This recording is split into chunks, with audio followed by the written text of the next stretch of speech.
Okay, you're good to call the meeting to order whenever you're ready. Okay, so I will call this meeting to order at 5:01 p.m. today. I will read the land acknowledgement. The city of Thorold is situated on treaty land. This land is steeped in the rich history of the First Nations, such as the Hattee-Wendarong, the Haudenosaunee, and the Anishinaabe, including the Mississaugas of the Credit First Nation. There are many First Nations, Métis, and Inuit people from across Turtle Island that live and work in Niagara today. The city of Thorold stands with all Indigenous people, past and present, in promoting the wise stewardship of the lands on which we live. And now I'll ask, are there any declarations of interest that anyone wants to put forth? Okay. And can I get a mover and a seconder to adopt the agenda for today? All right, I see Tim and Andrew. Okay. And I'll call the question. All those in favor, if you can just raise your hand. Any opposed? Terrific. So we've got the adoption of minutes for the Diversity, Equity, and Inclusion Advisory Committee meeting that was held on Tuesday, February 14th. I'm looking for a mover and a seconder to adopt the minutes from that meeting. And I see Janice and Tim. Hi, Cam. Hello. Okay, so I'll call the question. All those in favor of adopting the motion for the minutes? Okay, if you could just raise your hand if you're in favor. All right, any opposed? Terrific. Okay, so jumping right to committee business, we have a presentation today. Am I looking at the wrong one, Sydney? No, you're right. There's a presentation today. There's a presentation today. Okay. I have Cassie's name in there, though. That's why I'm questioning it. Yes, that must be last week. Okay. So our presentation today is, sorry, Sydney, if you could just give me the name for that one. Sure. So it's Heather Eakey. She's the health and safety specialist at the city of Thorold. Thank you. Heather, forgive me. It's been a long day, but welcome. That's okay. No worries. Happy to be here. Thanks for having me. Awesome. I am going to share that this is my first time participating in a committee of council meeting, so I hope I don't mess it up. I'm sure you won't. Listen, I messed it up enough, Heather. It's all good. Okay, you did it for all of us. Thank you. That's awesome. For all of us. So happy to welcome you, Heather, and the floor is now yours. Okay, excellent. So my apologies, I did not necessarily create a presentation or PowerPoint. It was explained to me that I'm here a little bit just to kind of discuss some of the policies that we currently have in place and what they currently do to potentially support diversity, equity, and inclusion. I currently am the first kind of point of contact for incoming employees in terms of orientation. So from a health and safety standpoint. So I don't know if maybe it might be easier if we want to do just like a Q&A, because I don't necessarily maybe want to go on a tangent about something that you might not be interested in. I don't know if that's allowed. Sydney, is that allowed? Yeah, that's allowed for sure. So I don't know if anyone. Kick it off, Yeah, Heather. sure. Yeah. So if you could just give us an overview of like what you do and if your area has looked into diversity, equity, and inclusion and accessibility, just kind of like a status update. Yep. So I know currently we do not have a specific policy that addresses diversity, equity, and inclusion. However, there are components of the orientation and information I give from an organizational standpoint that do support, those themes, and they're obviously very important. So we, of course, have our legislated required policy for violence and harassment. So we definitely talk about that. And, it's about inclusivity. We do not tolerate discrimination. We do not tolerate, derogatory commentaries. I make it very clear to people if something has come up that makes them feel uncomfortable, no matter what it is, we need to make sure that they are bringing it to the appropriate people so that we can address it. Of course, our, again, legislated required health and safety policy, which discusses our commitment to, of course, not only providing a physically healthy and safe work environment, but I really do discuss and push a component about the full picture, the mental wellness, the psychosocial, psychological health and safety. So from those, you know, from my scope of work, just wanting to make sure that everyone does feel comfortable. And if they are not comfortable, that we want to hear about it so that we can address it, as we are also trying to move forward with building a foundation and getting those kind of policies in play. I can't speak to right now if we have a draft on the go or what those discussions at our senior management teams level is. But I am very excited at the prospect that we will be getting some more robust policies and procedures in place. Myself and our HR manager, Ashley Ite, definitely very much in just the way we practice our professions, are very mindful about that piece and wanting to make sure that people understand that if there is an issue, that we're there to support and we're there to make the workplace better for everybody. And a lot of times it's just a communication or conversation, you know, just about expectations and making sure that we apply our policies equitably across the board. So that's definitely one of the things I know I focus on for sure. Yes, Councilor.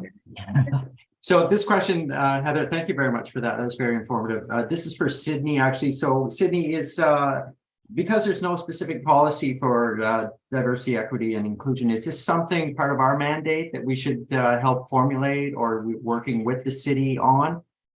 Through you, Madam Chair, I believe Matthew did say that we can add this as a work plan item, and then with the committee, we can slowly start working towards what we would want, and then have council direct that to staff. But this would be a great place to start having discussions if the committee is interested in forming a policy on DEI. And part B goes back to you, Heather. Are there any documents or information that you give to new employees?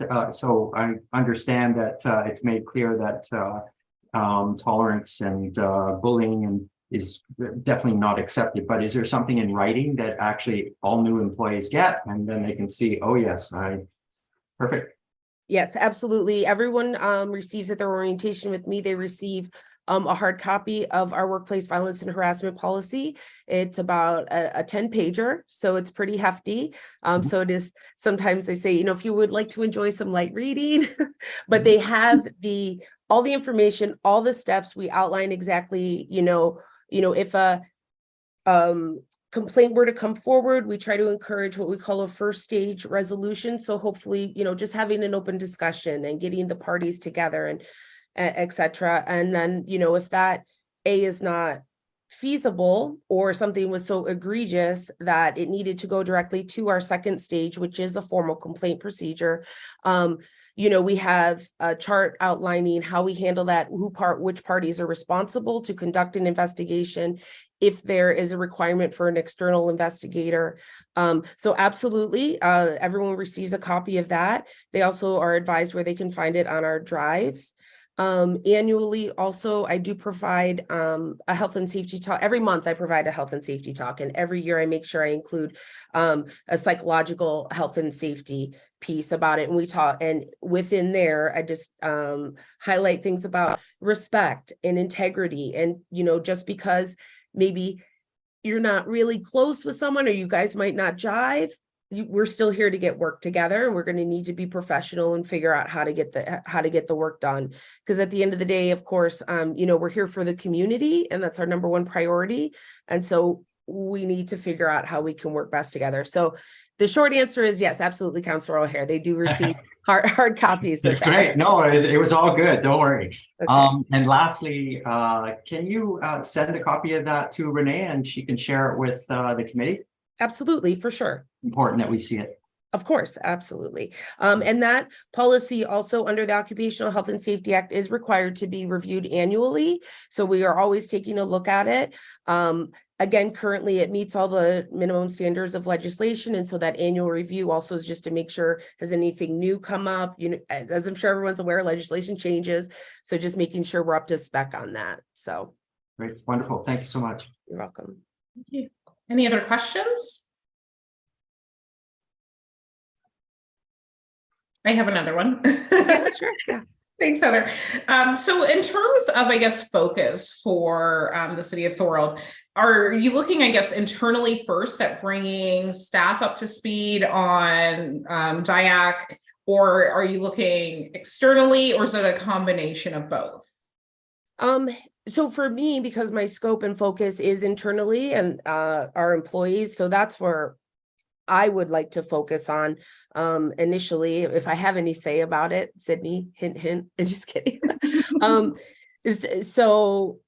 But getting some perspective from other organizations and how things are implemented, et cetera, and what they may have is always one of the things I look to too. So this is my first experience in a municipal capacity. So it is one of the first things I kind of look at, like, what are some of our neighbors doing, or what does that look like there?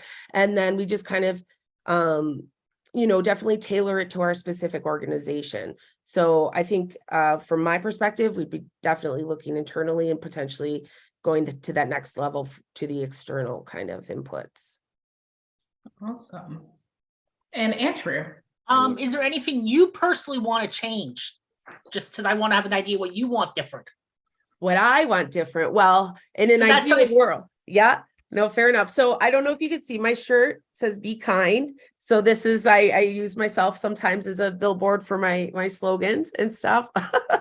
I will say this so I've been with the city now for 5 years, and in that amount of time, just the faces and the patchwork of our folks has changed dramatically. And I think that there's definitely been a shift to making sure that when we are looking at candidates and we are going through our recruitment and hiring process, it is about who is the best candidate, who is the best fit for the team, and just this year in February, Matthew had organized a book club for Black History Month. And so Sydney, you're going to have to help me out. I cannot remember off the top of my head the name of the book that we read. You want to talk about race? That's what it was. So starting to have those conversations about systemic racism that, and it's just ingrained and stuff like that. So I would really like to see a lot more discussions. Communication is half the battle. Right? Just because I think that something is hilarious and awesome doesn't mean that everybody else does, and so I think that that's a first step. So I would like to see us as internally do some more kind of activities of that nature. I know, for example, as a member of the LGBTQ plus community, I identify as a queer individual. And I know that Matthew has discussed potentially around Pride that we're going to be looking to do some sort of activity in terms of promoting marriage and stuff. And I'm like really excited about it. Like that really speaks to me.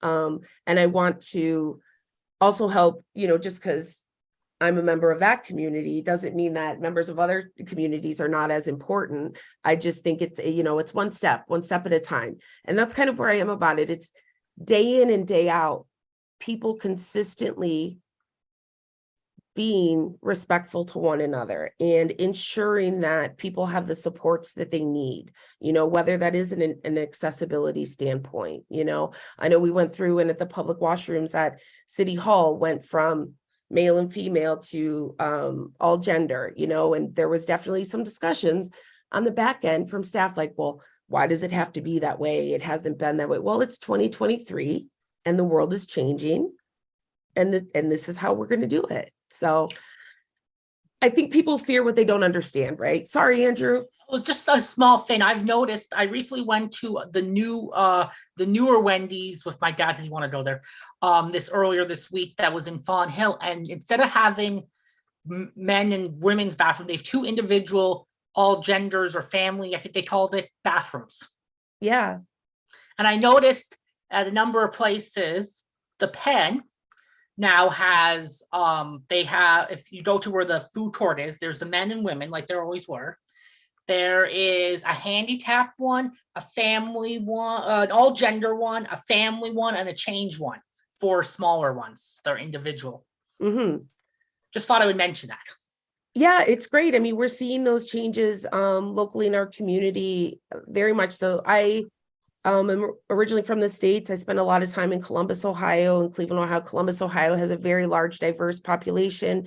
And, you know, coming to the Niagara region, which is a little bit smaller, sometimes you find those changes, it just takes a little longer to kind of maybe trickle out to the rest of the community, so to speak. So seeing those changes here in the Niagara region are extremely promising. And I think we're on a great trajectory, and whatever we can do in our organization at the City of Thorold to help not only our staff, but our community, I'm absolutely all for it. I'm really excited about it. Did that answer your question, Andrew? Yeah, I just wanted to, sometimes we want to know what you want because that helps us figure out what else to ask. Yeah. I wanted to know what you were about, so it helps figure out questions. Yeah, absolutely. And I really think my first, I guess, ask, if I could have a wish list, is a policy specifically about DEI. That's it's the foundation, right? It's the foundation of being able to build on other stuff. So it's not just kind of me on my soapbox to people talking about how we need to be kind and respectful, but also, you know, a little bit, here's our policy about it. Take it home and read it. If you have questions, please come talk to us about it, you know?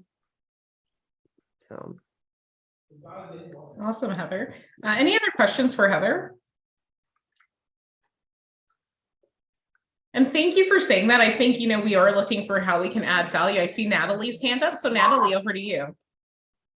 Sorry, my background doesn't show the hand very well. As a new committee member, so I'm just gonna jump right in. I just you said a few times like minimum legislative requirements, and so I wonder if there's like a trend in the city that I could learn about in terms of like the city of Thorold. You know, are we striving?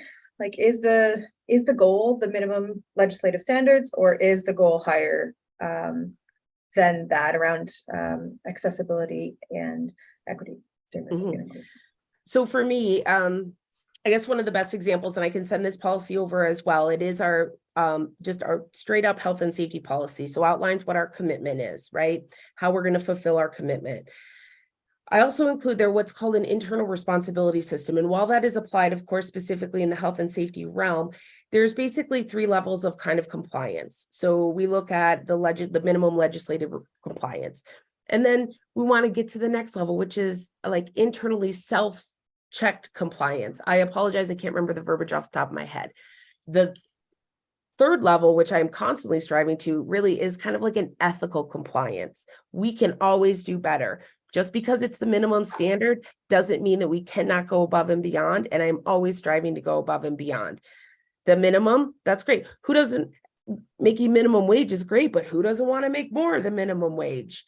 You know, so that kind of mentality, like, absolutely, I'm constantly pushing. We need to do, and I'm constantly saying to people at work, what is the right thing to do? Ethically, what is the right thing to do?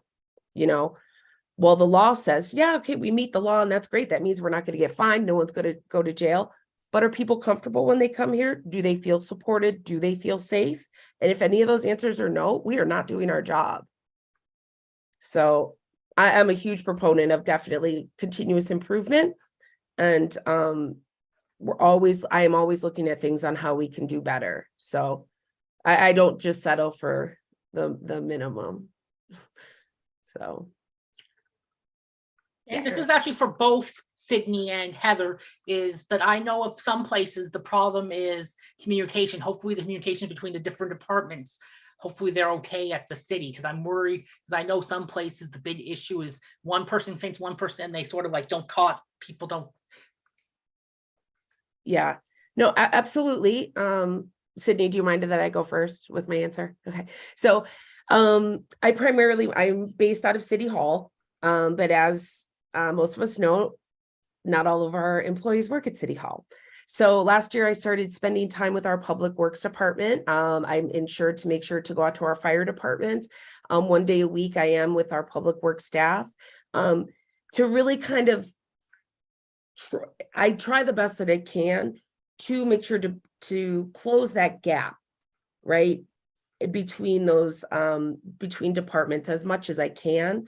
So whatever I'm saying to our staff at City Hall, I'm saying the same thing to our folks at Public Works, and the fire department and out at the Parks and Cemetery and stuff. And Sydney, I'm sure you've heard me going around the office. We're all on the same team. We all get paid by the same people, the taxpayers of the city of Thorold. And so we are on the same team, and we're going to figure out how to work together. I'm not a fan of silos. I'm not a fan of, oh, well, they're out there over on Beaver Dams Road and they'll just figure it out. Or, oh, they're at City Hall and they, it's No, I just wanted to check, that's all. yeah. So we definitely are working towards that. We've definitely been doing a lot better at that. We have a new internal communications plan that is getting rolled out this year, which I think is going to be a great tool for us and a way for everyone to collectively get into a room together and be discussing things, right? So again, back to my other point, we can always do better at it. And so this is another step forward regarding that. Thank you very much. So I do actually have a question. Is there a DEI structure within the city of Thorold right now? And if so, whose purview does it fall under? I'm going to defer that question to Sydney because I think she might have a little bit more information from Matthew's perspective on it.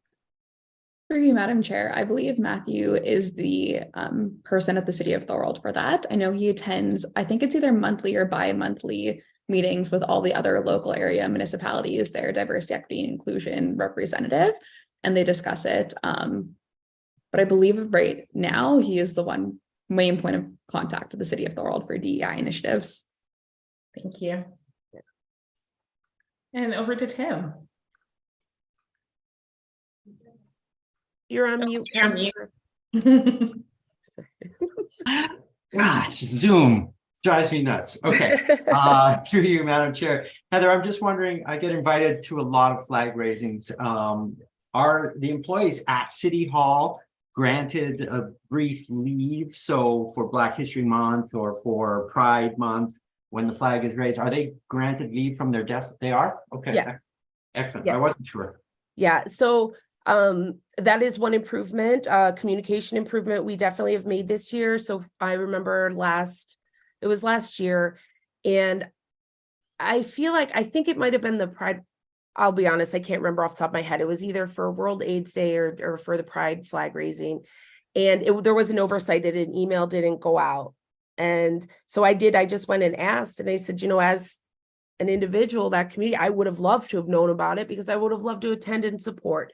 There's nothing worse than an organization or people putting their time and efforts into organizing these things with the city, and then no one from the city showing up, Mm-hmm. So the team in the CAO's office has been extremely diligent about moving forward, letting everyone know. They'll send out meeting requests. Here you is. It's usually 15 to 30 minutes, and absolutely people are granted leave if we need to. Our clerk's department is a perfect example because the phones still need to be answered and things of that nature. They'll work it out, like who can cover the phone, who wants to go, who is maybe not interested in going, which is fair. No one is forced to, but we absolutely encourage. And even, making sure we remind our folks out of Public Works and the other departments, more than welcome, come on over. Mm-hmm. So. Perfect. Thank you. Yeah. I know there was recently, I don't know if it was in Thorold, but recently there was one thing with flags earlier this week even. There was the World Autism Awareness Day. Mm-hmm.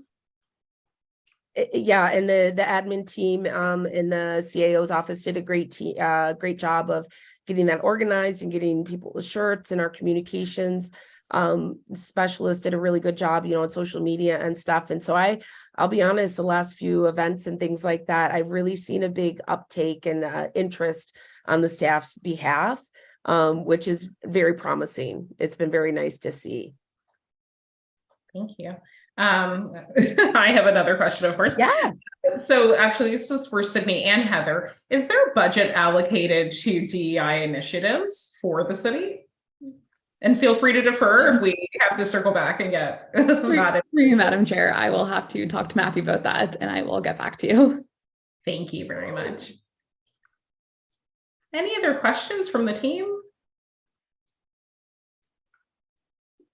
All right, not seeing any. Heather, thank you so much for coming to speak to us today. I think you've given us all a lot of ideas of where we can contribute and where the greatest needs are. So again, I'll await that presentation or the document, and then I can share it with the team as well. But if you ever have any questions or feedback for us, please feel free to reach out. Yeah, absolutely. And thank you guys all so much that are putting your time into this committee, because it's really integral, and I'm really looking forward to what comes out of it. So thank you to everybody. That's awesome. Thank you. Have a great weekend. Yes, you too, guys. Take care. Okay, bye. Okay, so Sydney, I actually need to make a correction. When I took the vote on the adoption of minutes, I didn't include March 2nd's meeting. So if we can just go back to that question. No problem. Okay, so I'm putting it back to the floor. So can I get a mover and a seconder to adopt the agenda? We did that already. Okay, and going back to the adoption of minutes, can I get a mover and seconder to adopt both sets of the minutes? So we're looking at the minutes from Tuesday, February 14th, and then March 2nd. Okay, so I see Tim and Janice. Thank you very much. And I'll call the question. All those in favor and all those opposed? All right, good. So I think we're all resolved with that now. All right. So committee business, looking at student resources for diversity, equity, and inclusion work plan items and priority project planning and implementation. So Sydney, do you have an update for us with this?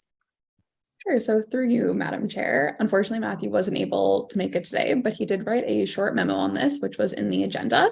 Basically, he's been in discussions with Niagara College to have some of their students join the city of Thorold as students and work on DEI specific initiatives. So there's a few different options. Some would start in September and I believe be a semester. Others would be like a capstone project. So Matthew just wanted to put this memo on the agenda to inform the committee that we are looking at bringing in some students that can help out with this committee, since there isn't really a specific DEI structure from the city of Thorold. And just so the committee can start thinking about maybe if there are certain tasks or ideas they would like to have the students working on. Thank you. I think I certainly see value, but I'm interested in hearing from the rest of you. I think in terms of maybe a brainstorming session and someone kind of facilitating that, where we can best decide where to focus our attentions, but any ideas from the floor?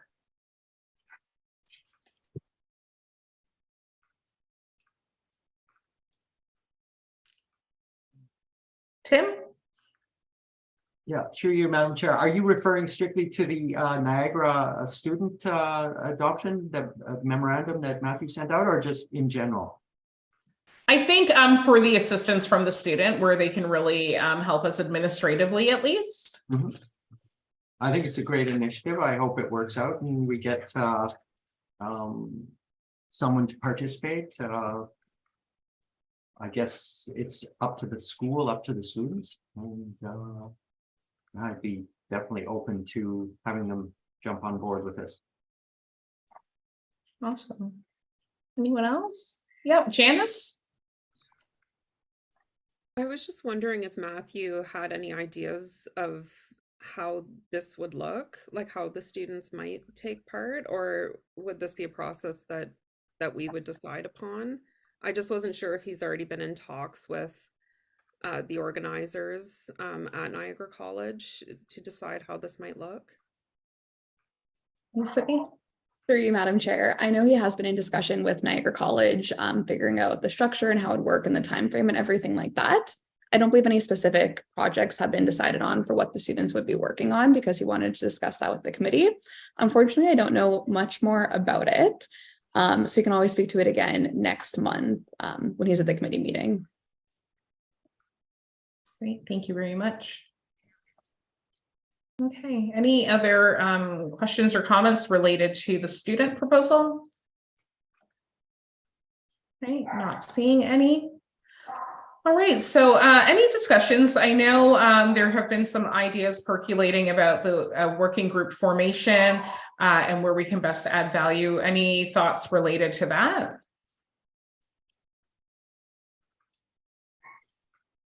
Any areas of focus anyone wants to hone in on?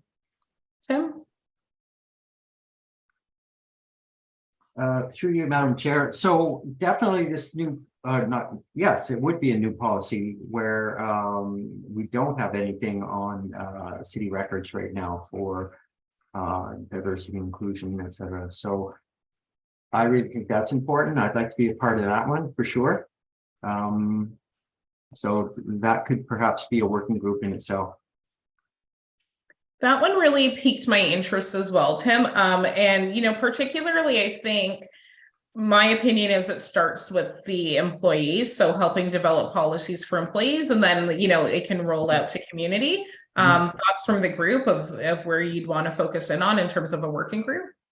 It would also give us a wonderful opportunity to talk to council, bring it to their attention once a policy has been developed. And again, it's a broader form of education, and certainly to get council on side would be a smart move. Absolutely. And I think, yeah, if we understand as well, if there's budget associated, we can understand about like education tactics and other things that are happening within the city that we can make recommendations toward. Sydney? Just through you, Madam Chair, for some information on how the procedure of these would work. If someone does want to create a working group or the committee decides that, we would just need a motion, a mover and a seconder for what the working group would be. So if it's a DEI policy, the approximate time frame, if this is like a 6-month project, a year project, 2-year project, and then appoint any members who would like to sit on the working group. There would just have to be 4 or less members just due to quorum. So that's just the procedure of how we'd go about making one. Tim?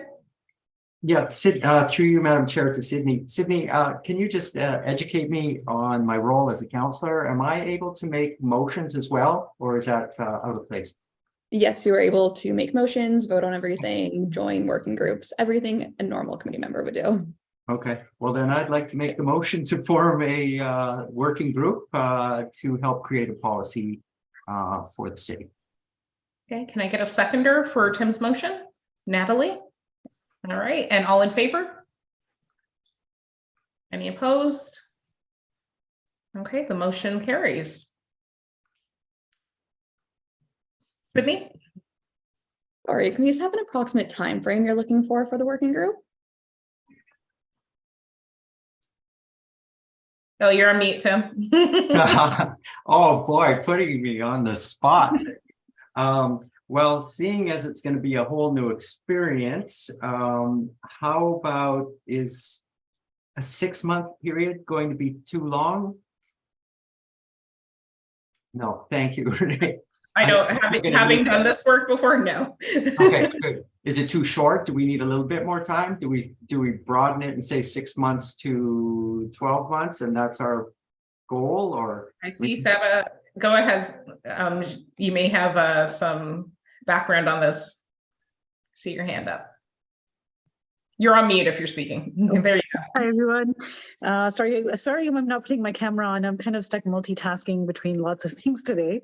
Sorry. So I have a question and then an idea. But I don't know, Tim. I don't want to cut you off. It sounded like you were still talking. No, you're good. I'm just not clear on how what sort of time frame we should adopt in order to try to create a policy. And I'm new to this as well, so. Oh, okay. Okay, so my first question, probably either Madam Chair or Sydney, over to you. Do working group meetings have to be live streamed or posted online? What are the rules around meetings, like working groups meeting and chatting and talking? Like if I wanted to join Tim's committee and we went for coffee, like, is that okay? Or I just want to know what the rules are there first. To Sydney? Through you, Madam Chair, working groups are different than committees in that they're not recorded, they're not live streamed, and there's no staff report. So Matthew and I don't attend and take minutes or anything like that. So basically the working group can just work together to find a time that works for them. And then they'll just report back to this committee with progress updates and any recommendations they have. Oh, great. Okay. That was my first question. I have, and I don't know if this would count as a working group, but I know that the new hospital is, well, I guess technically that's in Niagara Falls, isn't it? Or it's not really in Thorold, but I know that from, because I sit on the board for the Allenburg Community Center, so I know from those meetings that there is some sort of asset management plan that's going through council in the near future or is currently underway. And there's also going to be a lot of secondary and tertiary construction and businesses once the hospital construction gets underway, even in Thorold. And I think it would be really good to try to find a way to work through some of that upcoming, like whether it's updating facilities or new construction, to try to bring a DEI lens from those types of projects, in the sense of trying to ensure that some of that stays, like you're hiring local businesses, local contractors, women-owned businesses, like contractors owned by people of color, because I know there's a lot of businesses in construction and development that are owned by people that would fall under DE&I that have a disadvantage in winning contracts. And I've heard that a lot of the work related to the hospital is actually being awarded to companies outside of the Niagara region.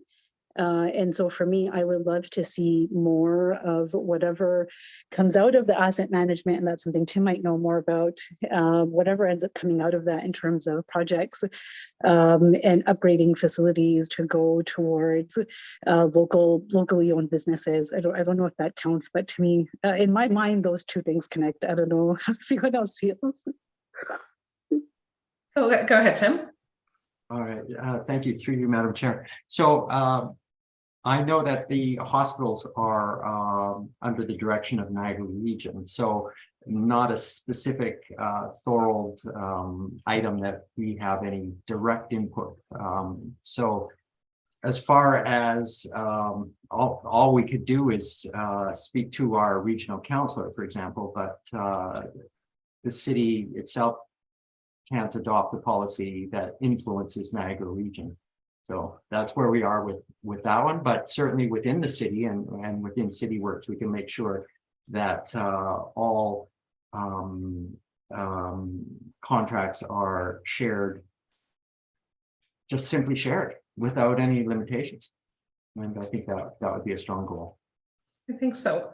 Sydney, can I ask, is there a procurement policy that's available that we could review? So the procurement policy would basically guideline bids and tenders and how contracts are awarded. So perhaps looking at that. So I don't know, Saba, if you would want to form a working group to look at procurement administration, or if we're looking at it as part of Tim's working group in terms of the policy development. I'm flexible either way. I just know that at our federal level, often when we approve big infrastructure projects, there's usually requirements there that they have to have, when they're constructing or hiring or through procurement, that there's a minimum percentage of Indigenous people to businesses that have to be hired. There's preferences of who's awarded different contracts. Like sometimes it's, the contracts have to go to people that live in the territory before they go outside of the territory. And so there's usually, we usually mandate a lot of stuff on the procurement end to ensure that as many equity groups are hired through procurement as possible, if that makes sense. Yep. So Sydney, to you. Through you, Madam Chair, the city does have a procurement policy. I can confirm with Matthew and then circulate it to the committee on Monday. Thank you. So I think that will be great if we can all look at the procurement policy and then see if the areas do a bit of a gap analysis and see if that addresses some of the questions that Saba put forth. And then I think from there, you can decide if you want to put forth a working group to address those. All right. So back to Tim's question. Tim, I would suggest maybe saying 12 months for the policy development. If you come in under, great. But just giving yourselves enough time, I think, to work through that. Sydney?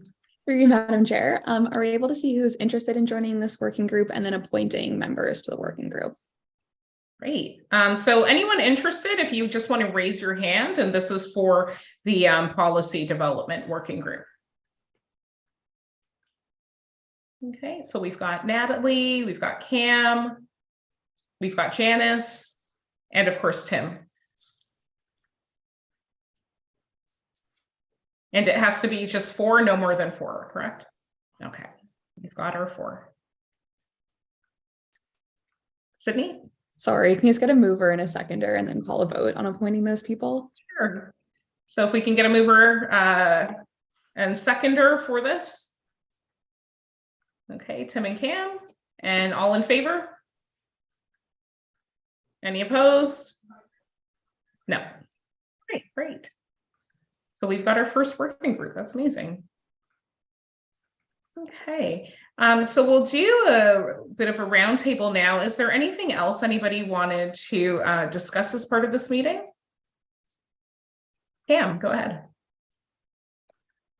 Sorry, just while it's fresh on my mind, speaking about infrastructure in the city of Thorold, I know the AODA had standards, or hoping to have standards implemented in many buildings across Ontario by 2025, I believe was their goal. Is there any plan right now to make any impact or changes to current buildings, you know, different facilities around the region to help improve the inclusion for community members? Go ahead, Sydney. Through you, Madam Chair. I don't know the answer to that one, but I can confirm with confirm with Matthew on Monday and then have him either send out an email to the committee or bring it back to you guys next meeting. Sorry about that. Well, I don't know if it's exactly that, but there are a couple things that are currently with the city that they're applying for grants for a couple things to be renovated. So that might be entailed within that. Yeah, I know there are infrastructure grants available to cities and municipalities right now to address that. So it would be great, Sydney, if we could find out if any of those have been applied under that lens. Great. Anything else as part of the roundtable? No. And Natalie, is it your first meeting? Great. Do you want to? We can do a quick intro for you. So thank you for joining. My name is Renee Nand. I'm the chair of this committee. In my day life, I work for the region of Peel, and I'm a resident of Thorold, obviously.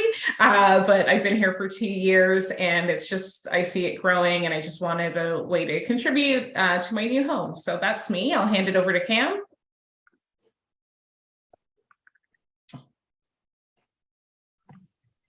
Hi, Natalie. Sorry. So my name's Cam. Born and raised in Niagara. I do live in Thorold now, obviously. I work for the Niagara region as a mobile integrated health program specialist, so with the EMS group. My second meeting, so don't feel intimidated. It's a great group. Thanks, Cam. Over to you, Janice. Thank you, Madam Chair. Hi, Natalie. Welcome. My name is Janice DeRoche. Here I can undo my camera too so you can see me while I'm introducing myself. My name is Janice DeRoche. I'm a mom of 3, and I'm currently an MA student in social justice and equity studies at Brock University. And this is exam week, so it's very busy for me too. We all came into this space very busy from meetings and whatever, and I came in working on exams. Yeah, so welcome. Thanks, Janice. Sending you lots of luck. I'm sure you don't need luck, but all right, Saba. Hi, my name is Saba. I was born and raised in the Niagara region. I moved away for many, many years to other parts of Canada and just moved back and bought a house in Thorold during the pandemic. Thanks, Saba. Andrew. Hi, I'm Andrew. I've lived in Thorold all my life. I'm someone who has an invisible disability that you don't realize, and I'm also on the library board. And they're currently trying to get a grant to get the library to be expanded. So we've got good intel from Andrew. Thank you, Andrew. What about that? That's the only one and then because of that, they mentioned the fire hall's also trying to do something as well. Very good. I don't know. They're in applying for grant stage. That isn't mean. Thank you. Tim. Hi, Natalie, welcome. I'm one of your newly elected counselors here in Thorold. I'm retired from my career as a furniture designer and teacher as well. And I'm a full-time cat lover. There you go. As my dog's barking in the background, I don't know if you guys can hear that. I'm surprised they didn't come up. They often come up when I'm sitting here and jump on me. And so maybe next time. Maybe next time. And Sydney. Hi, I'm Sydney. I work for the City of Thorold in the Clerk's Department. So I'm the one who usually sets up the meeting, does the minutes, and does the agendas. I was born and raised in Alberta, but I moved here in 2016 to go to Brock. And yeah, that's me. Thanks, Sydney. And Natalie, over to you. Sure, Brock connections all around here. I am Natalie Curry Patterson. I am a mom of 3 tiny humans who go to Prince of Wales in Columbia. I live right near the library, so that's exciting news. But I am my sort of like professional life. I'm Associate Director of Educational Development at Brock University and an instructor in the Faculty of Education. So lots of broad connections, which I love. That's great. Yeah, I'm happy to be here. So thanks for having me. Thanks, Natalie. I feel like I need to go take a course through Brock now so I can be part of the group. So thank you. I think, this committee is coming together really wonderfully. We're growing, we're expanding. And yeah, it's just, we're starting now. So I'm very happy that we've got the working group. Anything else anyone wants to put forward? No, well, I'm appreciative of it being, we're on the cusp of long weekend and everybody sacrificed their time to join. So thank you for that. Our next meeting is scheduled for May 4th, and it's at 5 p.m. So may the 4th be with us. Star Wars Day. Star Wars Day, Andrew. You got it. Did you know they sometimes call May the 5th Revenge of the 5th? Oh, that's good. I haven't heard that one, but that is good. I will incorporate it now into my repertoire of corny jokes. Thank you for that. Okay. And do we need a motion to close, Sydney? To adjourn? No? Well, if that's it, guys, have an amazing long weekend, and I will see you May the 4th. Enjoy the holiday, everyone. Thank you. Take care, everybody.